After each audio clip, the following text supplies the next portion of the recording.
Bonsoir, on est ravis du coup de démarrer ce meet-up avec vous aujourd'hui. C'est le 4e qu'on organise au sein du groupe Théodo sur le sujet de la collaboration entre le produit et la data. Donc on va passer 1 heure ensemble avec 15 minutes de questions à la fin. Pour commencer, je vais laisser nos intervenants se présenter. Si tu veux, t'as le micro. Allez-y. Bonjour à tous, je m'appelle Clément Caillol, je suis CPO chez Money. Je suis en charge du produit. Money, pour toute petite référence, on est une boîte en fintech. On s'intéresse spécifiquement aux besoins des diasporas, donc des gens qui vivent en France et qui ont de la famille à l'étranger, qui les soutiennent financièrement. On est une petite équipe, on est une trentaine de collaborateurs, donc je suis CPO sur le papier. La réalité, c'est que je gère aussi la data. Et j'ai fait mes classes chez Google et chez ManoMano précédemment. Je ne sais pas si j'ai mis le micro. C'est vert. C'est bon. C'est green. Ce que j'entends. Du coup, Anne-Claire, et donc je suis entre deux jobs. Donc j'étais Chief Product et Data AI Officer chez Aramis Group. Et je vais démarrer et je vais me refocaliser sur la data en étant Chief Data and AI Officer chez Miracle. Donc moi, mon data, c'est les deux. C'est les deux qui me passionnent et c'est de travailler les deux et surtout dans le product, prendre ce qui vient de la culture produit pour regarder différemment comment la data peut créer de la valeur. Voilà. Du coup, moi, c'est Marin. À l'heure actuelle, je suis entrepreneur et donc du coup co-founder de Yampa, une boîte qui fait des agents d'intelligence artificielle pour le support client. Et avant ça, j'étais chez Alma en tant que Head of Data, donc c'est une boîte qui fait du paiement en plusieurs fois. Et donc, je suis ravi de parler de product et de data aujourd'hui. Gros sujet autour d'Alma, en tout cas, à l'époque. Merci. Je réalise que j'ai oublié de me présenter. Moi, je suis Roxane, groupe PM chez Théodo. Et je bosse en ce moment pour la BPI à temps plein. Vous voyez, on a un panel qui est très intéressant parce que à la fois très produit et très data avec différentes colorations qui vont amener des bons échanges. Ce qui est intéressant peut-être pour les intervenants, c'est de voir déjà dans la salle qui est profil produit, qui est profil data et qui est plus peut-être business. Oui. Si ceux qui sont produits veulent lever la main, comme ça on peut reconnaître un peu. Ouais. Et côté data. Ah ouais, il y a une majorité produit. Et les deux. Et les deux Garance. Super. Il y a une citation que j'aime bien, qui m'a aussi un peu inspiré ce thème. C'est une citation de Itamar Gilad qui dit que les décisions produits doivent être guidées par des preuves et non des opinions. Je trouve que ça illustre vraiment la tendance qu'on voit aujourd'hui, à savoir qu'on a envie de mettre de la data partout. Les COMEX demandent beaucoup des facts pour prouver justement la valeur qu'apporte le produit. Et on ressent, je trouve, cette tension après dans les organisations entre les CPO qui demandent de la data et veulent intégrer la data dans leur giron, et les CDO qui, eux, prônent le fait que la data doit rester dans une gouvernance globale, donc plutôt dans leur giron à eux. Et puis on voit, comme toi Anne-Claire, qu'il y a carrément des créations de rôles de CPDO avec la double casquette produit data. Est-ce que tu veux nous en dire un peu plus, nous raconter justement quel est ton retour d'expérience sur ce rôle? Alors, en plus, je pense que ce qui est marrant, c'est que si vous m'aviez posé la question quand j'ai commencé à travailler au début, je vous aurais dit non mais jamais la data elle doit rester à la data. Donc j'ai beaucoup changé d'avis aussi. Donc je pense qu'il y a, ce qui est sûr, c'est que je pense qu'il n'y a pas une réponse absolue du tout là-dessus. Je pense que de toute façon, une organisation en soi, ça ne résout jamais un problème tout seul. C'est fait à un moment pour pouvoir faciliter, pour moi, ce que je considère, c'est l'atteinte d'une vision, d'une cible ou d'un objectif, et pour des fois, savoir faciliter le qui doit parler avec qui. Et je pense qu'en fait, en tout cas en termes moi de conviction, c'est que un des vrais trucs, c'est qu'on voit que le product doit réussir à collaborer avec la data doit réussir à collaborer avec le product, et que en fait, chacun de ces profils-là, on a des expertises, des expériences, une structuration de pensée qui est différente. Et donc, moi, en tout cas, un de mes vécus en étant sur les deux, c'est que par moments, j'avais l'impression de faire traductrice. Donc ça, c'était assez marrant. Mais en fait, quand on te demande ça, c'est qu'il faudrait telle analyse. Donc, c'était intéressant. Et un des sujets pour moi, c'était comment, en fait, j'arrive à faire en sorte que product et data arrivent à collaborer ensemble sans que par moment, j'ai ces traductions à faire. Et après, on a vu des éléments intéressants parce que ça va dépendre après des structures d'organisation. Chez Aramis, On avait à peu près 92% des clients qui passaient par le site web pour acheter une voiture. Donc, en fait, c'était la majorité. Donc, le product, dans le sens, le customer product observait tous les comportements clients, la plupart. Et en fait, en même temps, on voyait des endroits comme pour les clients qui veulent vendre des voitures, on voyait que ceux qui passaient par l'app mobile, il y avait 20% de taux de transformation. Alors qu'en fait, quand ils passaient dans un point de vente Aramis, on avait 40% de taux de transformation.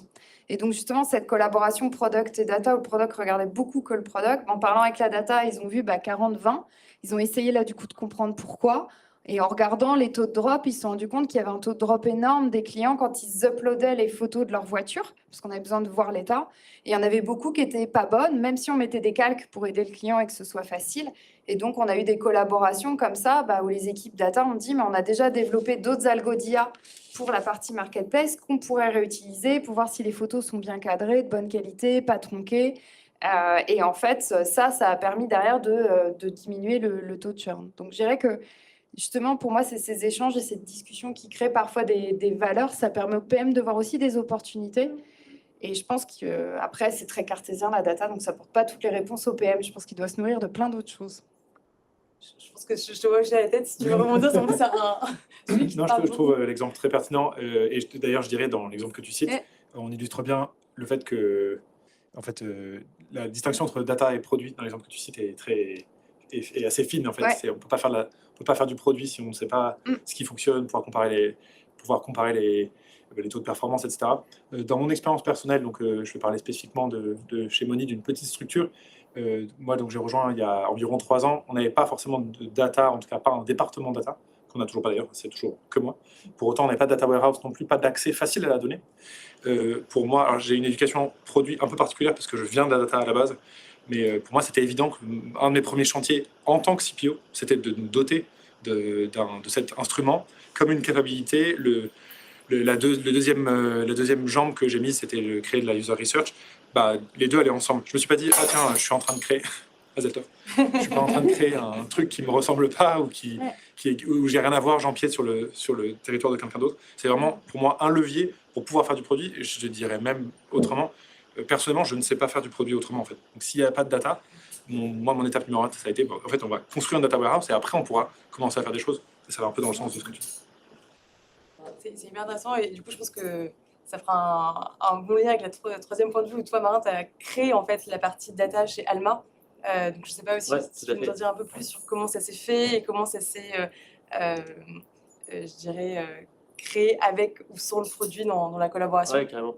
En fait, chez Alma, il y a vraiment deux fonctions principales de la data et c'est hyper important pour moi, avant de commencer à mettre en place une organisation, c'est comprendre pourquoi tu as besoin de data dans ta boîte et à quel point elle est directement, en fait, ton produit est ultra data-driven day one, où en fait, ça va juste être une aide à faire de l'amélioration de produit.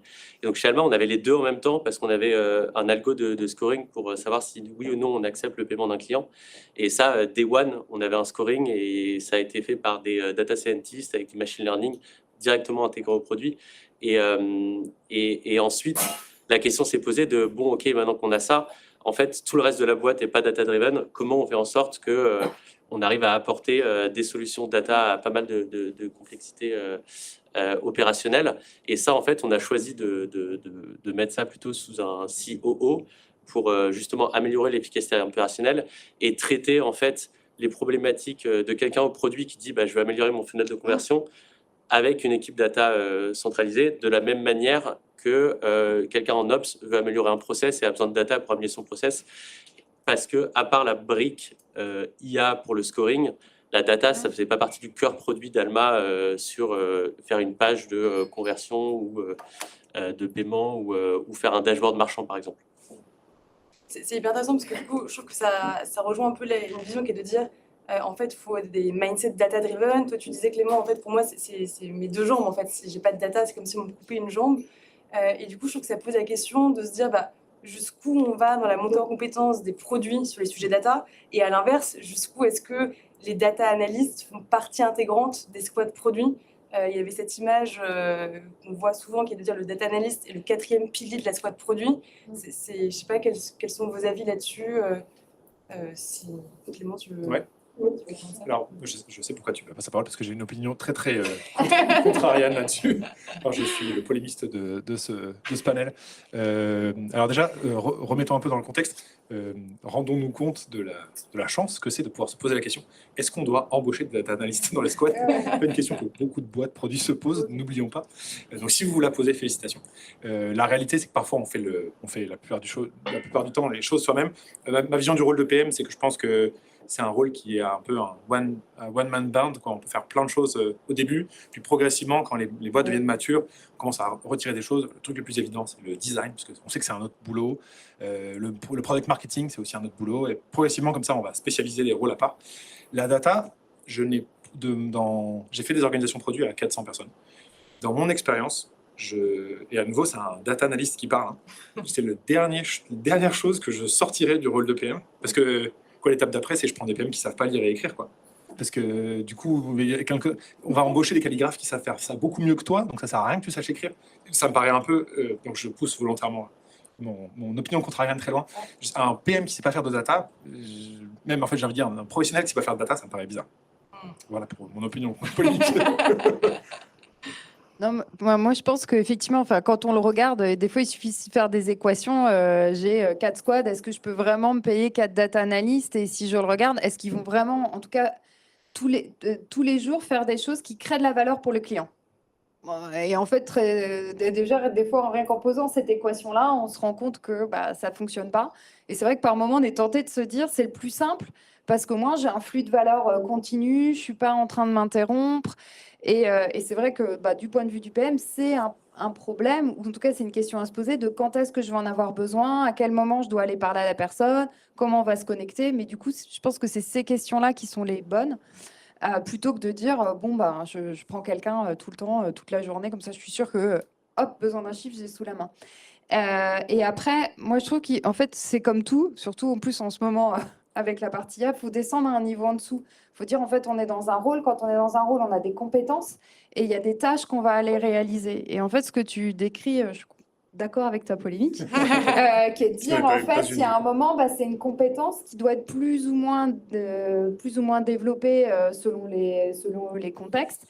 Et puis par moment, la tâche, je vais tout faire moi-même et puis je vais le faire dans un Google Sheet et ça va être très simple et voilà. Et en fait, il y a un moment, ça va devenir plus stratégique, plus important, la boîte grossit et en fait, les outils vont changer.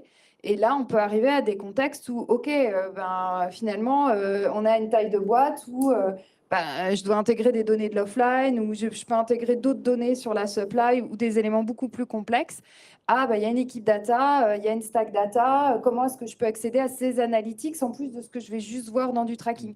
Très bien. Donc, je pense que c'est intéressant de descendre au niveau des compétences et des tâches. Et après, moi, je sais que je me suis retrouvée dans des situations avec des product managers qui n'étaient pas confortables, en fait, sur un certain nombre, sur la partie analytics, parce que c'est pas ce qu'ils avaient développer plus et par moment c'est ok, enfin c'est ok de se dire ok, sur quoi tu es moins confortable. Moi j'ai découvert qu'il y en a qui n'étaient pas très à l'aise sur formuler des hypothèses, définir un objectif et ça faut savoir le décomposer parce que derrière je suis pas à l'aise avec la data, en fait il se cache souvent pas mal de choses qui sont derrière, en général pas trop, je comprends pas le chiffre, je suis jamais tombée sur quelqu'un qui savait pas faire un produit en croix non plus.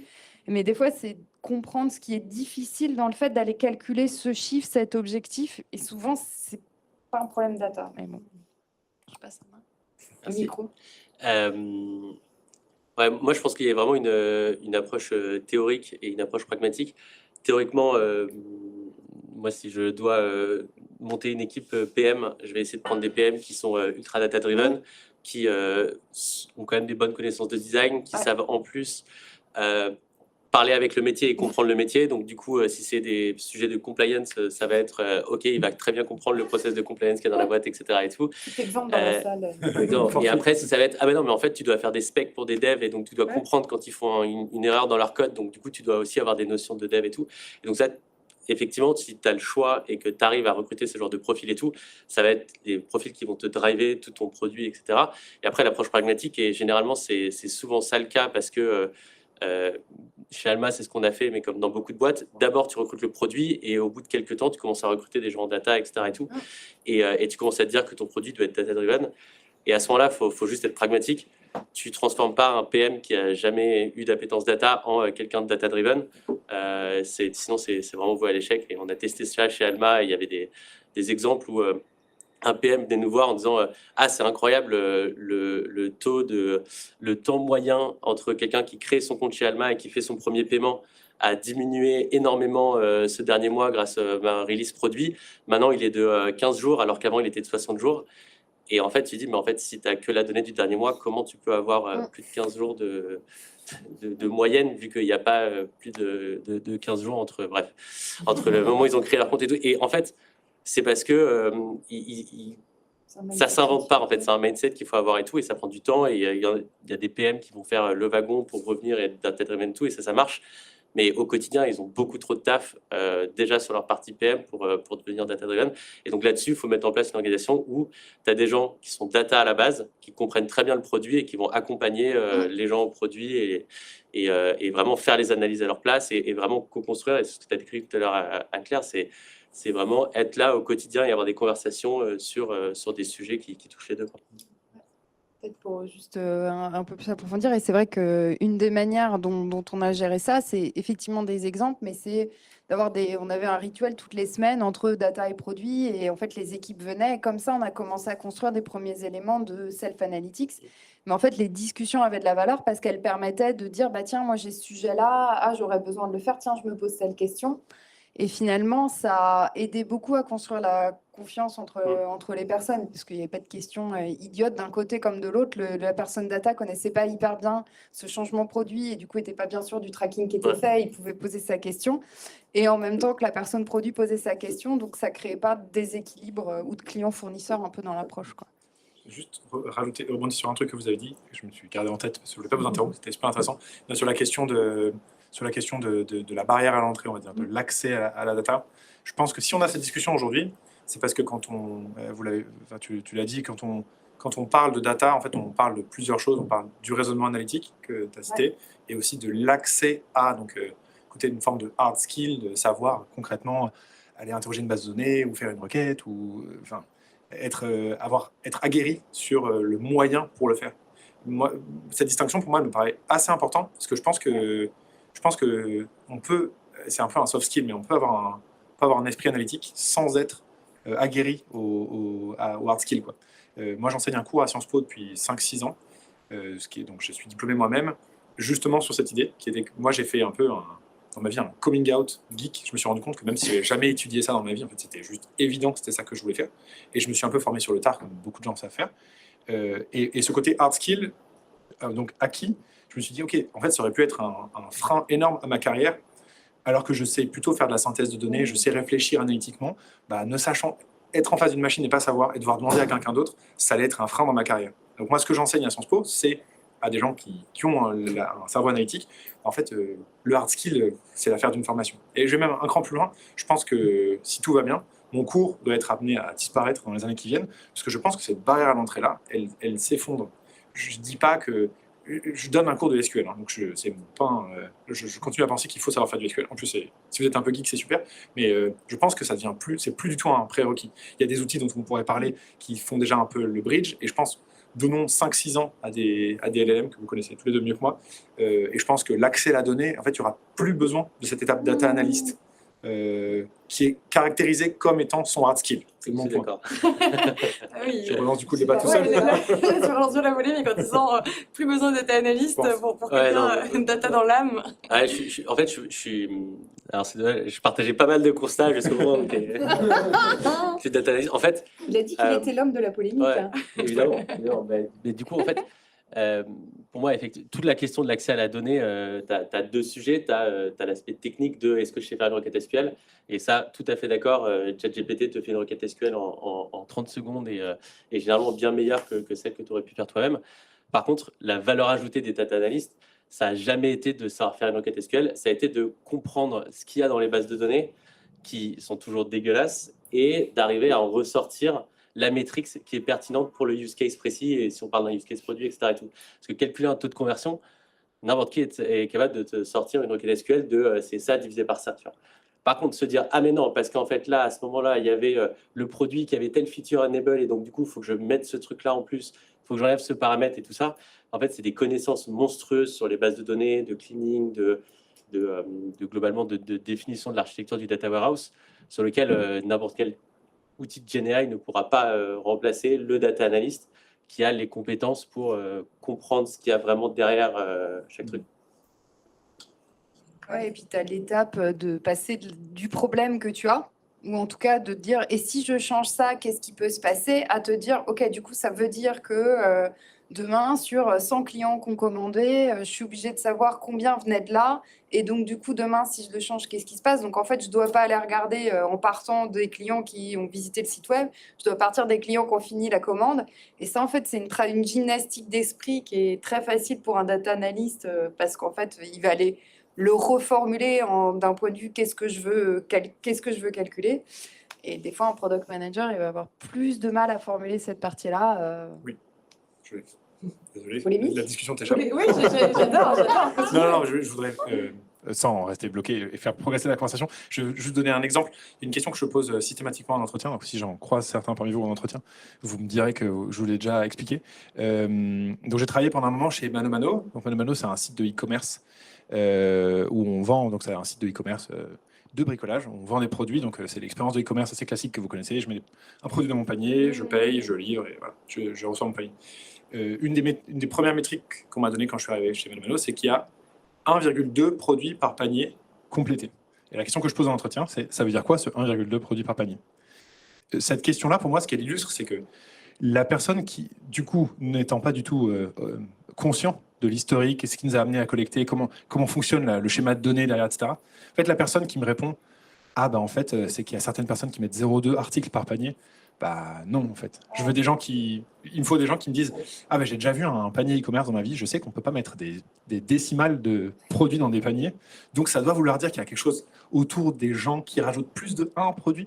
Et le candidat qui va en me disant, en fait, je crois que ce qui est plus intéressant, c'est combien de gens ont mis plus de 1 produit dans leur panier. Ouais. Bah, voilà, bingo. Cet exemple-là, il illustre pour moi, dans ce que je viens de dire là, c'est de la logique en fait. C'est ok, il y a un peu des concepts de distribution, de la moyenne qui n'est pas un bon indicateur, la médiane qui est meilleure, la distribution. Ok, il y a peut-être un peu de ça. Mais juste intuitivement, je repense à mon panier, genre mon interface, je mets des produits dans mon panier, je sais que je peux pas mettre des fractions de produits quoi. Donc, voilà, je ne fais pas beaucoup progresser la conversation, mais ce que je veux dire par là, c'est que dans mon point de vue, et ce que moi je recherche en tant comme recruteur par exemple, le raisonnement l'emporte sur le hard skill, sans du tout négliger, et c'est peut-être très snob de ma part de dire non mais le truc qu'on maîtrise, c'est facile, la requête SQL, tout le monde sait en faire. Non, j'ai bien conscience qu'il y aura toujours du boulot, mais j'aspire plutôt à avoir des gens, j'aspire plutôt à outiller des products pour qu'ils restent sur ce niveau-là de réflexion, sans qu'ils se perdent dans le « Ah non, en fait, ça… chez ManoMano, ce que tu décris de base de données dégueulasse, le product ID qui veut dire 3 trucs différents dans 3 tables différentes, une fois que tu le sais, et tu dois l'expliquer à quelqu'un d'autre, tu te dis « Ouais, oui, c'est vrai, je vais t'expliquer un truc, c'est bizarre. » Ça existe, c'est indéniable. Ouais. Classique. Oui, ça rejoint ce que tu disais sur la partie soft skills, on développe une logique et un mindset, plus que forcément des hard skills, parce que aussi les hard skills, on pourrait demander à ChatGPT la formule. Et entre nous, un hard skill, c'est facile à acquérir. Je ne sais pas combien d'entre vous ont passé le permis de conduire ou le code dans la pièce. Le code, c'est extrêmement compliqué. Enfin, c'est du boulot, mais ça fait appel à sa compétence à apprendre des choses, un peu répéter des choses de façon un peu basique. Il n'y a rien. Enfin, c'est une fonction du temps et de l'effort, versus un soft skill qui me paraît être une fonction de sa façon de réfléchir. C'est un peu plus pointu, je pense plus difficile à acquérir. Et comment, du coup, tu fais pour développer ça chez les PM que tu manages? Principalement par l'exemple, en toute honnêteté, je suis peut-être pas… enfin, si tu as la réponse, ça m'intéresse. Mais non, je n'ai pas craqué ce truc-là. Je pense que c'est extrêmement difficile, comme tous les soft skills. Ça passe par de l'expertise, ça passe par de la répétition, par de l'exemple. Donc, on citait tout à l'heure, voilà, mettre en place des rituels, avoir à présenter ses analyses sans temps de réfléchir à haute voix. Collaborer aussi, devoir expliquer les hypothèses que je fais. Moi, le premier truc, un truc qui m'agace dans tous les boulots que j'ai fait d'ailleurs, c'est quand il y a un problème sur la data. Alors hop, un matin sur Slack, tous les voyants sont rouges, machin écrit un truc, il y a 36 conversations qui sont lancées, il y a un problème sur machin. Et en fait, c'est un peu bête. Moi, la question du coup, je passe peut-être un peu pour un fou. La première question que je pose, c'est en fait, il y a un problème sur quelle métrique, sur quel scope de temps. Le taux de conversion, il s'effondre. Mais il s'effondre sur quoi? Ah, il s'effondre month over month. Ah, ok. Est-ce que l'année dernière, entre ce mois-ci et ce mois-là, ça descendait aussi? Ah ouais. Bah, en fait, c'est peut-être saisonnier, donc ça s'effondre pas. Derrière, il y a le KPI qui s'effondre, se cache plein de choses différentes. Je pense un des premiers sanity checks, c'est de se dire de quoi je suis en train de parler, comment est-ce que je diagnostique ce problème. Ça, oui, alors il y a un peu de... Ouais, il y a un peu de ce que tu disais, je ne veux pas non plus être trop direct, mais voilà, je pense que ça, c'est beaucoup du raisonnement, c'est mon propos. Oui, c'est ce que tu disais aussi, Marin, c'est que il faut aussi quelqu'un qui soit garant en fait des données, de voir quels sont les biais qu'on peut avoir dans une analyse de données, que ce soit parce que la source de données est en fait un peu crado et que du coup il y a des biais si on n'utilise pas les bons objets en fait data même, ou parce que dans l'analyse on ne prend pas assez de recul et l'exemple que tu donnais avec les 15 jours qui avait aucun sens. Bon classique. Ouais, je fais un A/B test et puis j'oublie de me mettre par exemple que sur les nouveaux visiteurs. Est-ce que j'ai fait tellement structurant que ceux qui sont venus il y a 2 jours, en fait, ils ont déjà influencé. Enfin, ça arrive, ça arrive. Mais en tout cas, je pense que si on met cet extrait sur les réseaux sociaux, il y a des tonnes de personnes de la communauté data qui vont t'adorer. Je pense que c'est du vécu pour toute personne qui est dans une équipe data. Ah, j'ai encore eu ce truc sur le Slack ou sur... Qui se casse la gueule. Ouais, classique. En parlant de métriques, ce qu'on voit aussi, c'est qu'on en collecte de plus en plus en fait, et que d'ailleurs, ça devient parfois même une stratégie produit de se dire comment est-ce que avec mon produit, j'arrive à collecter de la donnée pour pouvoir l'analyser après avec de l'IA ou pas. Est-ce que vous, c'est des choses que vous avez justement essayé de mettre en place, de se dire comment est-ce que la data devient finalement une stratégie produit à part entière? Grosse question. En fait, moi, ce que j'ai souvent vu, c'est des personnes qui arrivent dans l'équipe, des fois des head of design ou des head of product ou des lead PM et qui arrivent et qui disent ah là là, il y a des trucs qui ne sont pas traqués. Donc en fait, je vais prendre tout mon product et puis je vais aller regarder tous les trucs que j'aimerais traquer, puis je vais faire un gros plan de tracking, puis je vais vouloir tout implémenter. C'est assez tentant de faire ça. En fait, je pense qu'en général, pour quelqu'un qui arrive et qui veut faire ça, moi, ce que j'ai dit récemment à quelqu'un, je pense que c'est la meilleure manière de te mettre tout le monde à dos. Ouais. Parce qu'en fait, ce qui est intéressant, c'est déjà d'aller toujours partir de la situation actuelle. C'est comme ça. Pourquoi c'est comme ça? Qu'est-ce qui fait que ces éléments-là, on a choisi de les traquer? Pourquoi on n'a pas choisi de les traquer? Est-ce que c'est qu'on n'y pense pas? Cette métrique-là qui ne marche pas, est-ce que c'est parce que, en fait, avant de livrer, on ne teste pas qu'il y ait une régression ailleurs sur un élément de tracking? Donc, juste, en fait, en général, déjà, aller regarder comment ça marche aujourd'hui. Et après, moi, ce que j'encourage plutôt, c'est effectivement pour moi, c'est le rôle du product manager, en tout cas, de penser ce qu'il y a de la valeur dans son produit en termes de création de data, parce que ça va l'aider à comprendre comment l'utilisateur ou la performance, qui sont 2 trucs différents pour moi d'ailleurs.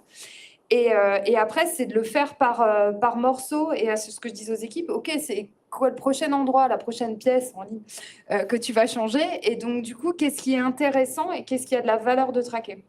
Et moi, une de mes convictions assez fortes, je ne pense pas que ce soit une polémique, mais pour moi, en fait, à un moment, je m'étais dit, j'aurais réussi si, à un moment, le product manager, dans sa tête, il voit le tracking comme une des features de son produit, dans lequel il va se dire, bah voilà, c'est de la non-règle, je vais tester ces trucs-là. Et moi, c'est un peu ce que je m'étais dit. Et si, quand il traque, bah, des fois, il va aller demander l'avis de quelqu'un de l'équipe data.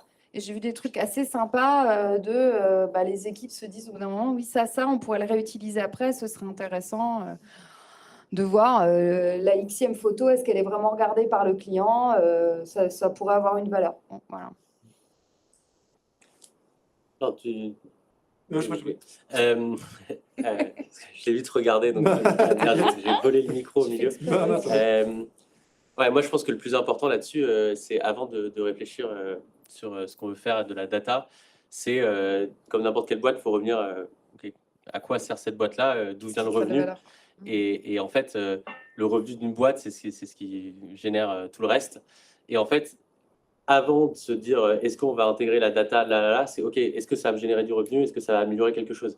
Chez Alma, faire réduire le taux de fraude ou faire réduire le taux de défaut de 1% sur les 2 milliards qu'on processe par année, c'est juste monstrueux. Et donc, il n'y a pas de sujet que la data, ça doit être une vraie stratégie du produit. Par contre, quand il y a un account manager qui vient me voir et qui me dit « Ah, mais nos marchands, ils aimeraient bien pouvoir traquer sur le dashboard telle ou telle métrique, etc. » et tout, Bah, la question, c'est, OK, est-ce que tu peux le faire payer à ton marchand, le fait de développer ça pour lui? Est-ce que c'est une raison pour laquelle il va pas churn? Est-ce que c'est vraiment quelque chose qui va être différenciant? Est-ce que tes marchands, ils sont chez Alma parce qu'ils ont un dashboard stylé ou parce qu'on a le meilleur taux de conversion du marché?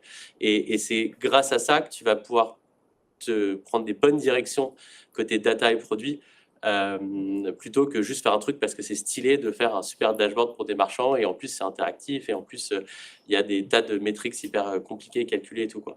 Et donc pour moi c'est vraiment ça, c'est tu reviens au revenu. Est-ce que tu peux créer un nouveau revenu stream grâce à la data? Et ça c'est possible. Il y a plein de moyens de créer des nouveaux streams de revenus. Mais c'est la question qu'il faut se poser, quoi. C'est plus une question strat que la vraie stratégie produit ou data pour le kiff, quoi. Non, j'ai un peu un exemple similaire avec les marchands. Et du coup, chez Malmano, les marchands qui étaient prêts à payer pour avoir des indices de prix, par exemple, ou des indices de qualité de catalogue pour les mettre en compétition ensemble. Ça, c'est un bon sujet. Et je déjeunais récemment avec une ancienne PM de Spotify qui me citait l'exemple du wrap, tu sais, yearly wrap. Donc c'est le fait d'avoir à la fin de l'année un compte rendu de tout ce qu'on a écouté, alors, ce truc qui donne l'occasion de partager. En fait, c'est une utilisation data. C'est une façon qu'a Spotify, j'imagine, de partager de la data sur son produit.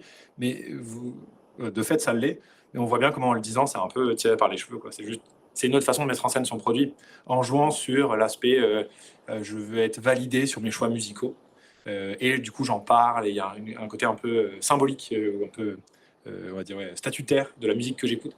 Est-ce que c'est vraiment une stratégie une data plus qu'une stratégie un peu plus psychologique? Moi, je dirais, je suis pas convaincu Il y a des cas d'usage très spécifiques, mais au global, dire la data c'est une stratégie à part entière. Pour moi, ça me paraît, c'est un moyen. C'est plutôt comme ça que je le vois. Ouais, mais ça revient à ce qu'on disait tout à l'heure, qui est effectivement, c'est un moyen de voir est-ce que, c'est des métriques de succès, c'est un moyen d'analyser le business, plus qu'une fin en soi, en fait. Et du coup, est-ce qu'il y a d'autres use cases comme ça que vous avez développés grâce à des sessions de data que vous avez prises? Enfin, pour moi, ça a aussi un autre niveau. C'est-à-dire qu'il y a le côté, ça me permet juste de comprendre l'utilisation de mon produit. Et puis, il y a des moments où je vais pouvoir faire des fonctionnalités qui vont être basées sur de la data et qui vont renforcer, créer de nouvelles opportunités. Je pense que le point que tu citais est essentiel, c'est est-ce que ça crée de la valeur? Et des fois, c'est est-ce que les gens seraient prêts à payer pour ça? Et je pense que c'est une vraie question. Et l'exercice, après, c'est savoir poser ces questions-là. C'est un vrai truc. Est-ce que si je fais gagner, je sais pas, 15 minutes toutes les semaines à une personne dans la boîte, ça change quelque chose? Pas sûr. Et je pense que là, en fait, un des éléments qu'on perçoit avec l'IA générative, c'est que, en fait, ce que moi, je pense qu'on voit, c'est que, en fait, on est en train d'introduire des nouvelles technologies dans la data qui font qu'aujourd'hui, telle feature que je pouvais faire avec une techno assez classique, bah non, mais en fait, je peux la refaire en mettant de l'IA générative dedans. Et que c'est assez facile de dire, je vais construire une feature en plus un peu gadget. Mais que la vraie réflexion, et je pense qu'il change beaucoup, c'est bah tiens, j'avais une façon de le faire où la techno, c'était de l'humain. Ça peut exister, j'avais un techno, un humain qui validait des factures, ou qui vérifiait avant de mettre en paiement des factures parce que c'est un montant très important. Bah là, je peux avoir une combinaison avec de l'IA générative qui va aller aider cet humain. Donc, ça demande d'être capable d'analyser son produit en regardant le niveau de performance que je donne à mon utilisateur aujourd'hui, la fonctionnalité et comment elle est faite en techno, qui est un niveau aujourd'hui autre de réflexion. Ça demande une réflexion de démonter un peu son produit, comment il est fait, de le repenser un peu différemment. Et donc, ça peut donner des exemples. Sur cet exemple-là qu'on a mis en œuvre chez Aramis sur la partie validation des paiements. Alors, quand on paye des lots de voitures à des fournisseurs, une voiture en moyenne, c'est 15 000 €. Donc, on a quand même envie de vérifier qu'on est en train de payer les bons montants, parce qu'on arrive vite à des factures de dizaines, centaines de milliers d'euros en un coup. Et en fait, d'avoir fait ça, on a réduit vraiment le temps pour la personne pour aller contrôler que le système était OK. Et c'est énorme. On l'a même fait sur comment les data scientists faisaient leur boulot aujourd'hui. On a pris un sujet, on l'avait travaillé, Et on l'a refait avec de l'IA générative et on s'est rendu compte qu'on avait mis 10 fois moins de temps sur ce sujet-là. Donc je pense qu'il y a aussi le prendre en disant est-ce que si je le faisais différemment en mettant de l'IA ou en mettant de l'IA générative, est-ce que ça créerait une valeur additionnelle, soit en termes de work content pour des personnes, soit en termes de niveau de performance ou pas. Sachant que c'est jamais magique non plus. Merci. Je pense qu'on va pouvoir passer aux questions de la salle, parce que le but de ce meet-up, c'est que ce soit interactif et que on puisse aussi entendre vos questions. Alors, je sais que c'est toujours dur la première question, parce qu'il faut que quelqu'un se lance, mais après, la dynamique est lancée. Donc, je ne sais pas si quelqu'un veut se lancer sur la première question suite aux échanges qu'on a eus.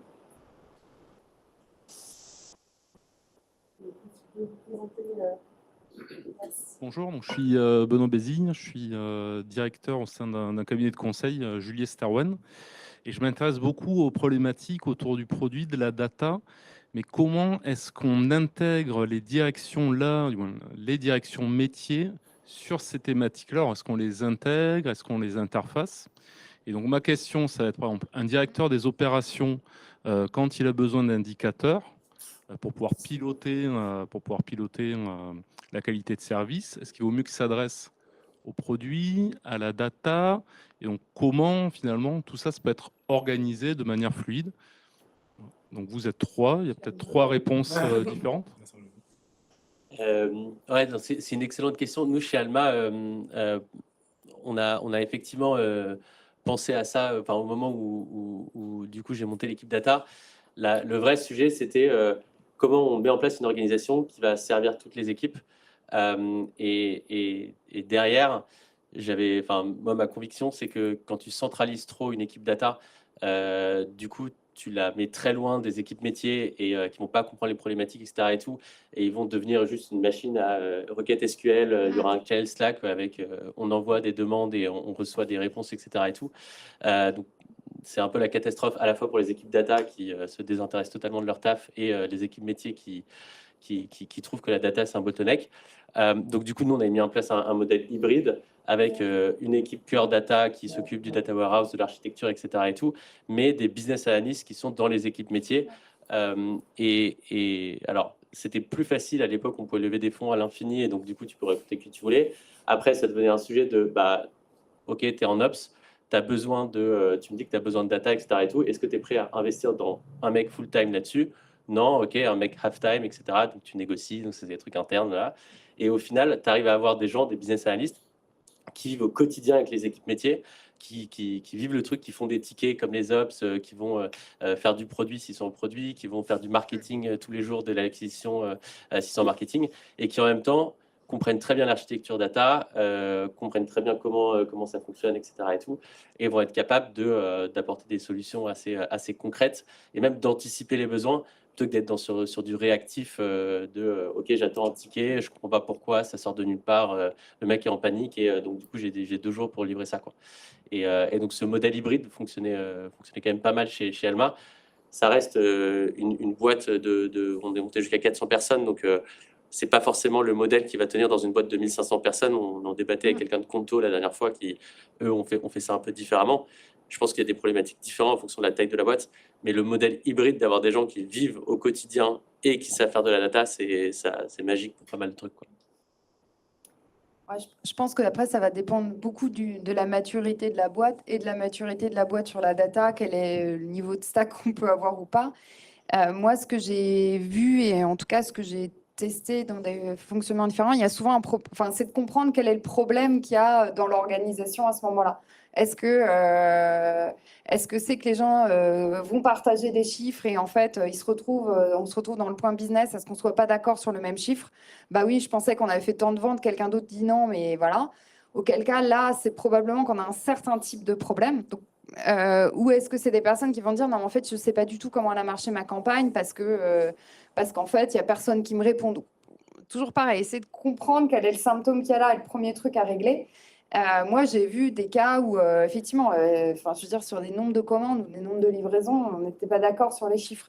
Et du coup, ça, c'était le symptôme de, justement, on avait probablement trop tôt laissé toutes les personnes faire des demandes soit c'est très en silo à des équipes data et des data analysts qui ne se parlent pas et qui structurent des données différentes. Et là, on imagine bien qu'en fait, ça veut dire que dans le code, c'est pas propre parce que du coup, on recalcule toujours les trucs et que très certainement, on doit avoir des traitements trop chers. Enfin, là, on voit à peu près. Ou alors, le sujet, c'est que du coup, on a des business analysts qui sont dans chaque équipe et qui recalculent des métriques core de la boîte. Donc, moi, souvent, ce que je regarde, c'est qu'est-ce que les gens disent comme étant leur problème. Ça va me donner une idée des symptômes et potentiellement des causes qui sont derrière. Mais c'est déjà d'arriver à aligner la boîte sur les métriques corps. Parce que ça, il n'y a pas de débat, on doit tous être d'accord, on doit tous parler le même langage. A priori, il n'y a aucune raison, peut-être dans certains cas particuliers, que tout le monde ne le sache pas. Tout le monde devrait savoir à n'importe quel moment ce qui se passe. Donner vraiment facilement cet accès. Un des changements qu'on avait fait chez Aramis, c'était de donner, qu'il y ait le même dashboard, pas que tous les jours, parce que justement, des demandes qui arrivaient de pourquoi on n'a pas vendu tant hier ou tant la semaine dernière. Et en fait, c'est déjà trop tard quand on est dans le retail. Et en fait, c'était de donner une vise en temps réel. On voyait toutes les métriques de la boîte. Donc, combien j'ai eu de visiteurs, combien il y a eu de leads qui ont été créés, combien il y a eu d'appels, combien on en a transformé, combien de nouveaux produits on a mis en ligne, combien de repricing on a fait. Et en fait, je pense que la blague qu'on avait à la data, c'est si on avait monétisé le nombre de vues sur cette visualisation-là, qu'on a monté pour pas cher, on aurait été richissime. Donc, c'est l'inverse du côté prêt à payer. En fait, on voyait qu'il y avait un problème non exprimé. On s'est dit, en anticipant, si on fait ça, ça marche. Donc, c'est regarder les métriques corps, puis deux, après, le voir. Moi, je sais que pour développer des profils data, ce qu'on avait fait aussi au début, c'est on a des data analysts qui vont plus travailler en single point of contact, donc en SPOC avec une équipe business, et en fait de les faire tourner tous les 1 an et demi, 2 ans, parce que ça les fait grandir et c'est super riche.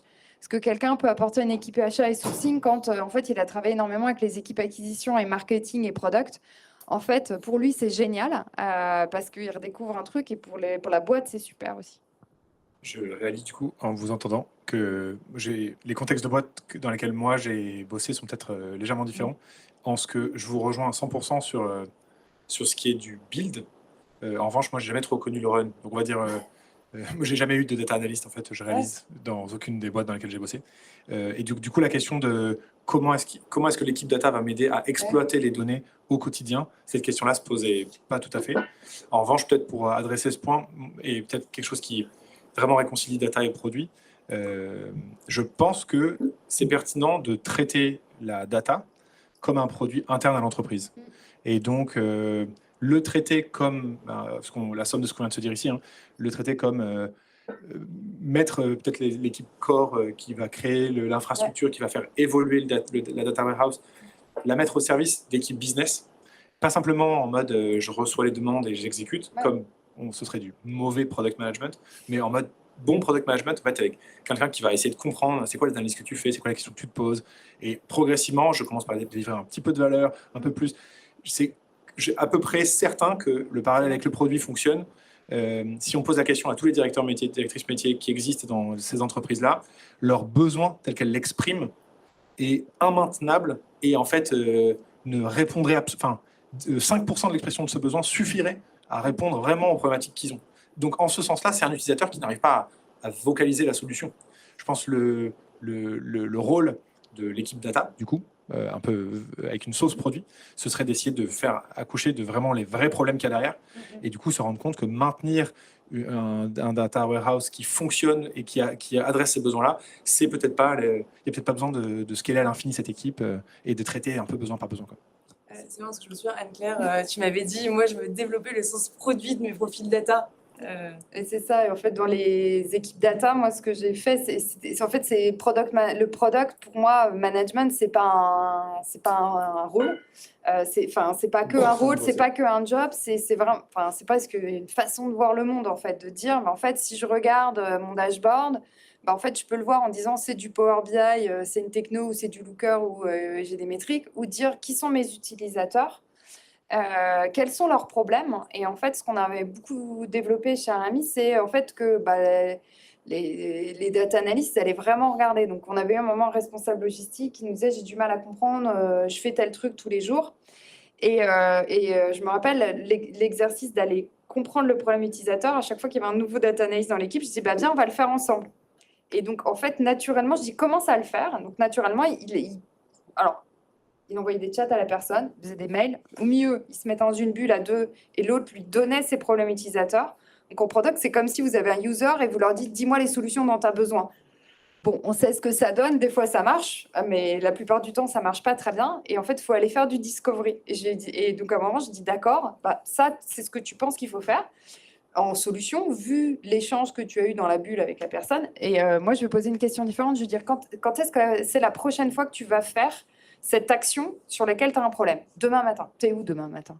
Il m'a dit, je suis dans une agence. Pas de problème, on vient, on va aller regarder. Le nombre de trucs qu'il nous a dit sur je vais là, en fait, je prends une donnée d'un autre fichier. Il n'avait pas dit. Et puis tu vois le truc qui rame et machin. Ah mais non, là en fait, je peux pas le faire parce que j'attends que quelqu'un d'autre me renseigne une donnée. Oh mince, il y avait de la donnée déclarative dans son truc. Et en fait, on a tout vu. Et là, on a pu se dire, OK, là-dedans, c'est ça l'ensemble des problèmes. Voilà vraiment ce que tu fais, ton workflow. Voilà l'ensemble des problèmes. Quel est le premier qu'on va régler? Et en fait, le premier, on pouvait le régler le lendemain. Et en fait, c'était hyper intéressant. Et à un moment, il faut avoir essayé de voir ce monde différemment et d'aller voir qu'est-ce que fait la personne au moment où elle rencontre le problème pour lequel, en général, elle vient nous demander une solution, quoi. Et je pense du point de vue des responsables métiers, du coup, ça, de la même façon qu'avec le produit, quand c'est bien fait, sur un pied d'égalité, etc., ça démystifie aussi Ouais. beaucoup la façon de faire. Et ce côté un peu tour d'ivoire, l'équipe data, si j'ai un quart d'heure de son temps, je vais lui donner une liste de courses grande comme ça. Ou alors je m'en plains parce que c'est un bottleneck, ils ne me répondent pas pendant 6 mois, ils font les stars. Je pense que d'avoir quelqu'un qui se met plutôt dans une démarche de consultant, qui se pose à côté, qui essaie de comprendre, ça responsabilise tout le monde. Ces vertus-là, on en parle, ce que je décris là, tous les gens qui bossent en produit le connaissent. Mais d'un coup, ça fait un peu réfléchir différemment, comprendre la façon de travailler. Et ultimement, je pense que c'est ce qui permet aussi à ces collaborateurs-là de se sentir intégrés dans cet effort-là. Se dire, OK, si la data warehouse a évolué de cette façon-là, c'est parce qu'on a, on a ensemble constaté le problème que moi j'avais. J'avais déjà répondu. Merci. Oui, merci beaucoup. Une question, faut une question devant. Bonjour à tous. Déjà, merci pour vos interventions. C'est très intéressant. Moi, du coup, moi, je m'appelle Marc. Je suis CPO de B-Sport. Donc, on est une solution SaaS verticalisée. On est sur 2 bureaux à Barcelone et à Paris. Donc, on a nos équipes, et c'est une question un peu organisationnelle. On a nos équipes, effectivement, data qui sont basées à Paris et les équipes métiers basées à Barcelone. Donc, là, ça rebondit pas mal sur l'échange qu'il y a eu derrière. C'est qu'on se pose justement ces questions sur comment est-ce qu'on s'organise avec les équipes métiers et l'équipe data. Et moi, pour aller plus loin, c'est aussi une réflexion qu'on a. C'est je vois aussi beaucoup d'organisations où l'équipe data fait partie de l'org Eng, donc sous le CTO. Mais effectivement, je vois aussi d'autres configurations, notamment avec votre présence ce soir, où l'équipe data fait partie de l'org plus produit sous le CPO. Donc j'aimerais savoir si vous avez des avis sur les avantages et les inconvénients de chaque organisation, si vous pensez peut-être que ça dépend de la typologie des entreprises ou de leur niveau de maturité. Sur la partie orga, moi je pense que ça dépend vraiment ça dépend des personnes, puis ça dépend de la maturité de l'entreprise. Donc j'ai pas d'avis du tout tranché dessus, parce qu'à un moment on a des CTO qui sont hyper intéressés par la partie data. Tu es en train de construire, tu crées de nouveaux produits, donc tu vas créer plein de nouvelles données. Donc en fait ça a vachement de sens parce qu'il faut que tu structures bien ta plateforme. Et là ça peut avoir énormément de sens à l'engineering. Je pense, je vous laisserai répondre, mais moi j'ai pas de réponse générique là-dessus. Moi, j'ai vu le problème que tu as eu dans un contexte différent, c'est qu'en fait, chez Aramis, on a grandi par M&A. Et en fait, à un moment, on avait des nouveaux pays qui n'avaient pas du tout d'équipe data. Et en fait, une des convictions, en tout cas, que je me suis faite, c'est en fait, oui, on peut travailler à distance les uns des autres, mais il y a des moments où c'est très important que les personnes, elles soient connectées. Et donc, ce qui était bizarre, on l'avait fait avec les Anglais, je disais, non, mais en fait, on veut d'abord voir comment vous faites. Donc, si on doit aller aider les sales à mieux faire leur reporting dans des agences, en fait, il faut juste qu'on aille voir comment ils l'exploitent. Donc, quand est-ce qu'on peut aller dans quelle agence? Et puis, il nous disait, ah oui, je dis non, mais c'est pas grave, on va y aller, on va se déplacer, on va le faire, on va comprendre. Et puis, par là même, on avait expliqué quel était notre stack data sur lequel on pouvait les aider. Et après, on avait dit, le moment où on va aller déployer un des changements, va venir, comme ça, on va aller vous voir utiliser le produit qu'on a développé, on va voir vos problèmes et on pourra itérer ensemble. Et puis après, il y a les moments conviviaux où tu te dis, bon, on va se faire une petite summer party au mois de juillet ou je sais pas quand, parce qu'il faut quand même qu'on ait de l'informel, ou quand on vient la veille au soir. Ça, c'était un peu une règle qu'on avait. On vient la veille au soir, on boit un verre, on dîne ensemble. Et en fait, le lendemain, bah, tout de suite, on va être plus familiarisé pour commencer. Je pense que c'est se déplacer, mais se déplacer où la valeur se fait. Ouais, tout à fait d'accord avec le déplacement. Pour moi, c'est envoie la moitié de ton équipe data à Barcelone et fais-les au moins rencontrer tes équipes au quotidien. En fait, un call de 1 heure, ça remplacera jamais un shadowing de une journée ou 2 journées. Moi, mes data analysts, je les encourageais beaucoup en mettant en place où tous les mois, ils allaient passer un jour au moins dans une équipe métier au quotidien. Et à aucun moment, il y a quelqu'un qui est revenu et qui a dit ça ne servait à rien, quoi. Donc, c'est que comme ça que tu vas donner beaucoup plus de contexte à ton équipe data sur ce que fait ton métier et à ton métier sur le mec en data qui va te dire ah, ok, bah, je comprends ce que je peux t'apporter. Toi, quand tu me poses cette question, en fait, ça sert à rien parce que même la réponse que je t'apporte, tu peux pas l'utiliser, etc. Et tout. Donc, il faut créer ce lien. Et du coup, ça va enchaîner sur ta question sur l'organisation.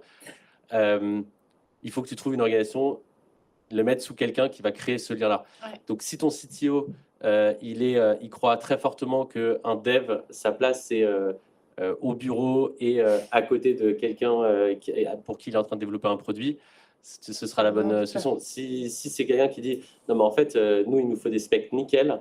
Il ne faut pas qu'il y ait des gens qui viennent nous parler parce qu'ils font juste chier à nous interrompre et en plus, à chaque fois, ils ont des idées de merde.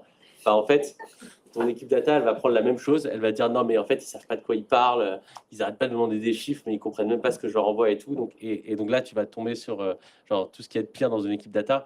Et pareil sous un CTO. Et en fait, et c'est pour ça que si tu sens que ton CTO, c'est son style, bah, le mets pas sous le CTO. Et ça ne veut pas dire qu'il ne fera pas un très très bon taf de CTO sur la partie tech, mais ton équipe data, c'est primordial qu'elle soit le plus possible au contact de tes équipes, quoi. Ouais, et en fait, moi, ce que je voyais, c'est que souvent, du coup, quand tu vois pas comment c'est fait, tu as tendance à faire trop, ce qu'on évoquait un peu tout à l'heure. Donc, tu vas construire une solution super générique. Et alors qu'en fait, d'aller voir, tu vas vraiment trouver l'élément spécifique, commencer par ça. Et en général, ça va plus vite et ça coûte beaucoup moins cher.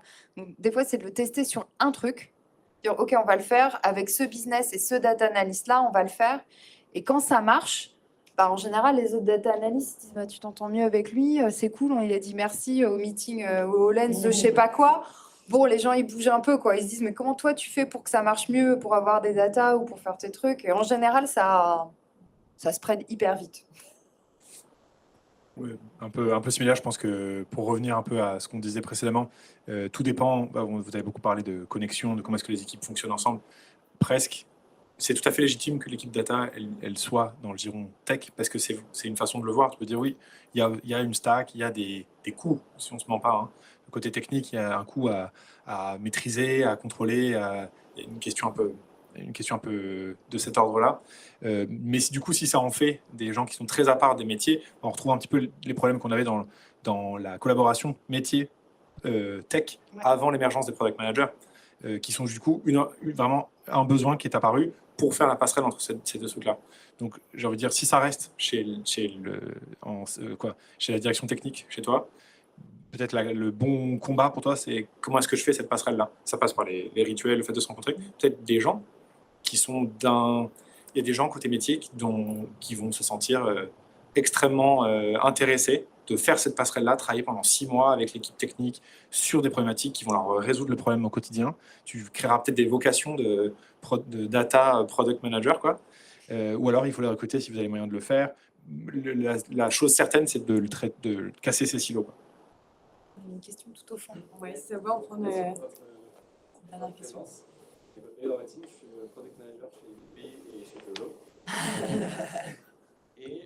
Ma question, c'est que vous avez beaucoup parlé de data analystes qui venaient voir les métiers et le product avec leurs connaissances. Est-ce que vous avez fait l'exercice inverse de faire venir les métiers et le product vers la data, une fois qu'on a levé tous les problèmes de data sanity dont vous avez parlé? Alors, moi, j'ai beaucoup revendiqué ce point-là en disant que j'ai jamais bossé avec des data analystes. Si, en vrai, ça dépend. Tout est question de culture et tout est question de taille de boîte aussi, certainement. Moi, dans mon expérience personnelle, je suis un fervent croyant de cette façon-là de faire, parce que c'est aussi la seule expérience que j'ai. Hein, donc, je le préface avec voilà, ce que mon expérience personnelle m'indique que je crois beaucoup à ressources limitées. Je crois beaucoup à une équipe data qui va empower d'autres gens. Mais ça, j'y crois aussi, par exemple, je parlais user research tout à l'heure, je crois aussi beaucoup que la recherche utilisateur ne doit pas être faite par des gens qui sont experts de ça, mais leur boulot, c'est bien plutôt d'élever le niveau minimum. Je crois beaucoup que le rôle d'une équipe data à contraint, à budget et à ressources limitées, c'est d'élever le niveau général, baisser le coût d'entrée de la donnée, c'est-à-dire faire les bons choix d'outils, faire le bon effort de documentation, créer les rituels, rappeler les choses, faire en sorte que, en fait, la prochaine fois où quelqu'un se dit « Ah tiens, ce machin, je ne sais pas comment ça marche », ils se disent « Ah bah tiens, soit il y a le super dashboard qui contient toutes les métriques auxquelles je peux penser, je sais que ça existe, et l'accès est donné, ça a été construit, c'est maintenu, et je sais que ça existe. » Ou alors, si je veux vraiment inventer mon KPI à moi, bah, peut-être que je suis outillé pour pouvoir le faire. Moi, je crois plus à ça, mais c'est aussi beaucoup le modèle que moi j'ai connu. Alors moi, j'ai 3 trucs qui me sont venus en tête. Déjà, quand on avait travaillé sur le plan de tracking, on s'était dit, en fait, on ne parle pas les mêmes langages. En fait, on avait fait un exercice sur un board où, en fait, moi, je m'étais rendu compte que pour les PM, c'était black box qui se passait après avec notre tracker propriétaire, le data eng et les data analysts. Et en fait, on avait fait l'exercice de le représenter au board parce qu'en fait, ce que toi, tu appelles ce tracking-là, derrière, en fait, c'est comme ça qu'on transforme la donnée. Et en fait, c'était super cool parce qu'en fait, tout le monde se disait « Ah, enfin, j'ai compris. » Donc, je comprends pourquoi par moment, tu me dis d'aller parler au data engineer, par moment au data analyst, je ne comprenais pas. Et donc, en fait, ça avait été super intéressant donc de faire ce chemin-là parce que tout le monde se comprenait mieux. L'autre, on l'a eu sur des sujets où les gens ne comprenaient pas pourquoi on mettait vachement de temps à sortir des métriques, pourquoi c'était incohérent. Et en fait, les données étaient mal foutues. Et en fait, ça a été. Et en fait, j'entendais les 2 personnes, mais en fait, je comprends pas pourquoi c'est compliqué, pourquoi c'est long. Et en fait, je disais, va voir. Et en fait, il s'est assis au poste, la personne lui a montré, tu vois, là, j'ai cette donnée, mais en fait, l'info, elle vient de 2 trucs différents. Donc, moi, du coup, je fais un retraitement pour réconcilier. Ah, mais en fait, tu deals avec le fait que la donnée, elle n'est pas bonne avant. Ah mince, j'avais pas compris que c'était compliqué. Donc, oui, en l'occurrence, sur un aspect spécifique, le PM avait été s'asseoir à côté du data analyst qui lui a montré, bon, tout le monde est capable de comprendre une table quand on lui montre. Et le troisième, moi, je sais que ce qu'on essayait de faire, c'est plus là sur la partie data science ou AI pour aller adresser les niveaux d'après. C'était parfois de prendre, on avait un sujet de est-ce qu'on serait capable de, avec les algos, de montrer automatiquement les défauts sur les voitures quand on les publie en ligne, donc les défauts de carrosserie, les rayures. Et en fait, avec l'arrivée de l'IA générative, on s'est re-challengé en disant, mais en fait, quel est l'accès? Ça prend combien de temps? Et en fait, on a juste pris 10 photos. On a dit, mais on ne va pas se prendre la tête, on prend juste des photos de 10 voitures. Le data scientist, il l'a fait tourner, il a calculé ses métriques. Et après, il a expliqué sur chaque voiture, c'était bien, c'était pas bien, son indicateur. Et en fait, c'était super pour les product managers parce qu'ils apprenaient un truc. Et en même temps, on s'est dit, bon, on voit que ça représente beaucoup d'efforts, que c'est difficilement accessible. Donc, c'est sûr que ce n'est pas un truc qu'on va faire tout de suite. Mais si ça a de la valeur, on bossera dessus. Mais là, ça met 10 secondes à répondre et la perf est dégueulasse.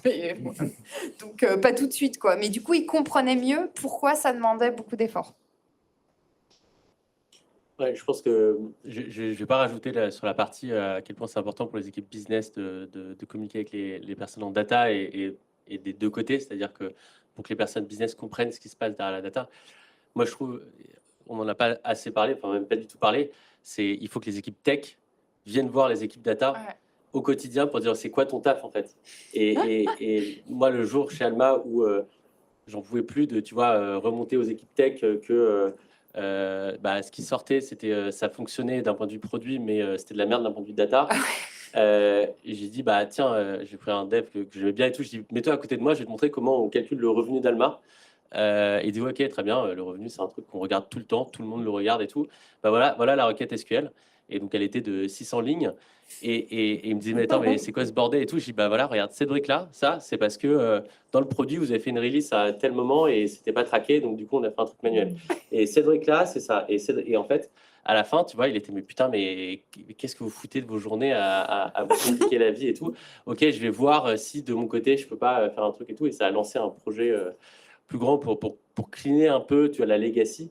Et ça, en fait, quand tu es data analyst, il faut aussi que tu te dises, c'est pas une fatalité que la donnée soit de la merde. En fait, tu peux aussi faire de l'activation aux équipes tech pour qu'en fait, quand ils sortent un truc de code, ce soit propre derrière d'un point de vue data. En fait, ce qui est marrant, c'est que c'est un peu des fois, c'est dans les boîtes comme le service client qui deal avec tous les problèmes que tu as eu opérationnels, tout ça en amont. Et en fait, il y a souvent, les gens se disent, la data, c'est une fonction support, c'est un bout de chaîne. En fait, je peux pas être demandeur de quelque chose. Et c'est vrai que souvent, tu ne crées pas de ticket à la tech, quoi. Donc, mais oui, je vois tout à fait. Moi, c'était la marge. Ouais. Est-ce que vous avez laissé la main au métier pour requêter les données une fois propres? Alors, chez Aramis, on était complètement en train de le faire. Alors, il y avait 2 niveaux, c'est-à-dire qu'on donnait toujours la main aux données. En fait, derrière chaque dashboard, on structurait bien une table. Grosso modo, on avait un produit intermédiaire qui était la table qui servait à juste afficher les chiffres. Donc ça, c'était un produit, une partie du produit qui était utilisée par beaucoup de monde et qui était vraiment à part entière. Donc, c'était déjà un premier niveau avant de se dire je fais un truc de self-analytics ou machin. Déjà, si tout le monde peut downloader la table qu'il y a derrière le truc pour aller refaire des analyses, en général, ça aide déjà énormément. Et après, on était en train de le faire, mais on était passé par une étape vraiment de bien structurer tous les layers de données pour qu'en fait, la donnée, elle soit aussi assez compréhensible. Et on avait commencé par le faire avec les équipes product. Parce qu'en fait, on se rendait compte que c'était assez simple. C'était à peu près ils avaient des besoins simples. C'était une source de données.